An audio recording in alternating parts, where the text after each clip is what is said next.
Baik, terima kasih atas waktu dan kesempatan yang kepada saya. Saya atas nama Mariana Nulis Dilemoi dengan NIM 21010606048 semester 5 kelas B, izin untuk mempresentasikan atau memaparkan materi yang keempat terkait lipid. Jadi, lipid sederhana itu merupakan ester yang terbentuk dari asam lemak dengan beberapa gugus alkohol. Kemudian klasifikasi dari lipid sederhana itu ada asil gliserol, sterol, dan juga lilin. Kemudian lipid kompleks. Lipid kompleks di sini adalah ester yang terbentuk dari asam lemak yang mengandung gugus lain yang teradisi pada gugus alkohol atau asam lemak.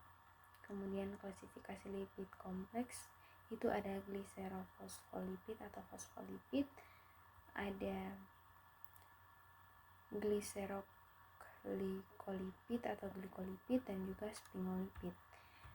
Struktur lipid sederhana di sini yaitu gliserida yang dikenal juga sebagai asiglycerida atau asiglycerol. Dalam bahasa Inggrisnya glycerid, asilglycerol, glycerolipid adalah lemak sederhana dalam bentuk senyawa ester. Ia terbentuk dari reaksi kimia antara gliserol dan asam lemak. Gliserol memiliki 3 gugus hidroksil atau OH yang bisa bereaksi dengan asam lemak membentuk gugus asil dalam ikatan ester. Jumlah asam lemak ini yang menentukan pengelompokan dan penamaan gliserida sesuai dengan jumlah alkohol yang teresterifikasi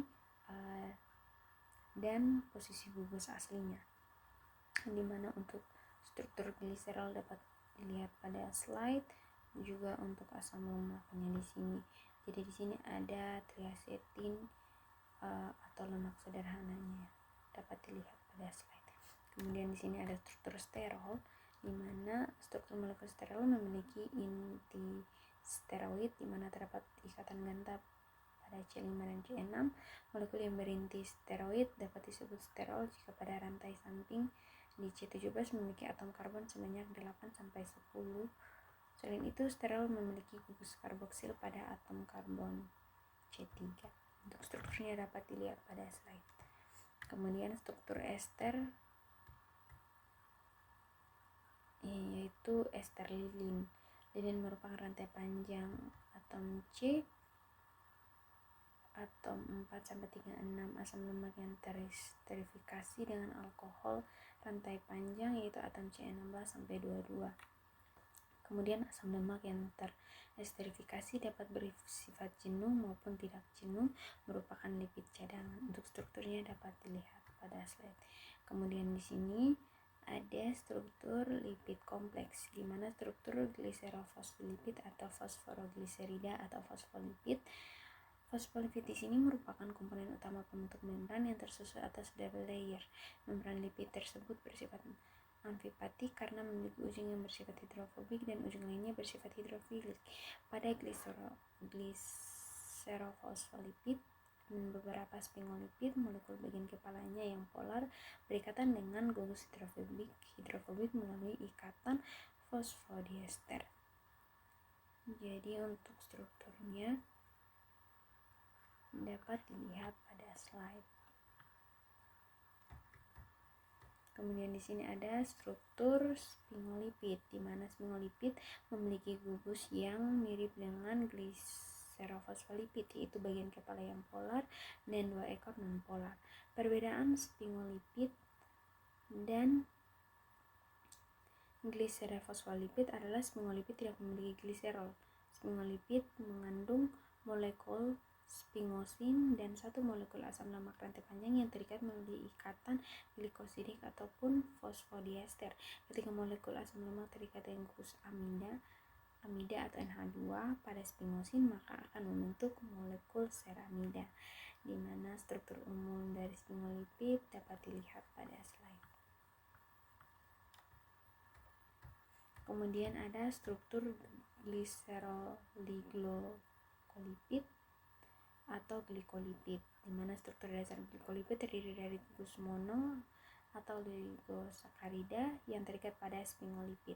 Para gugus gliserol dapat diasetilasi atau dialkilasi dengan satu atau dua asam lemak. Ini masing-masing membentuk kelas glikosphingolipid dan glikogliserolipid. Glikolipid berinteraksi dan berikatan dengan lapisan ganda lipid melalui sifat hidrofobik dari ekor lipid yang mengikatnya ke permukaan membran plasma. Jadi dapat dilihat pada slide di sini, ini merupakan struktur dari glycolipids dan juga ada struktur dari glyceroglycolipids dan juga sphingoglycolipids yang dapat dilihat pada slide. Kemudian sifat dan fungsi lipid sederhana. Sifat lipid sederhana yaitu tidak larut dalam air atau hidrofobik, tetapi larut dalam pelarut organik seperti minyak dan lemak. Kemudian terdiri dari rantai karbon yang panjang dan memiliki kelompok fungsional karboksilat atau COOH. Lipid sederhana biasanya memiliki massa molar yang tinggi dan juga memiliki karakteristik amfipatik. Kemudian fungsi lipid sederhana yaitu sebagai sumber energi, penyimpanan energi, pelindung organ, komponen struktural, dan juga isolasi termal. Kemudian ada sifat dan fungsi lipid kompleks, di mana sifat lipid kompleks di sini itu memiliki sifat amfatik, yang berarti molekul lipid terdiri dari bagian hidrofobik atau nonpolar dan hidrofilik atau polar, serta larut dalam pelarut organik. Kemudian ada fungsi lipid sederhana yaitu sebagai penyedia energi, komponen membran sel, isolasi dan perlindungan, pelarut vitamin, larut lemak. Kemudian ada pembentukan hormon. Jadi untuk tata nama lipid kompleks di sini ada tata nama sphingolipid, di mana untuk tata nama dari sphingosine sendiri yaitu diaeritol 1,3 dehidroksi 2 amino trans 4 oktadekene yang dapat dilihat untuk strukturnya pada slide. Kemudian ada ceramid yang dapat dilihat, ada juga cerebosid, gangliosida, glu untuk glukosa, gal untuk galaktosa, nak untuk N-asetilgalaktosamin, dan nan itu untuk asam N-asitelneuramina. Jadi gambar 5.6 ini merupakan struktur sphingolipid dan tata namanya. Kemudian ada tata nama fosfolipid, di mana untuk tata nama ini dapat kita lihat bersama pada kelompok fosfolipid atau tata nama asam fosfat PA yang terlampir pada slide. Demikian dari hasil pemaparan materi terkait lipid. Apabila selama dalam pemaparan materi ada kata-kata saya yang kurang jelas, saya mohon maaf. Sekian dan terima kasih.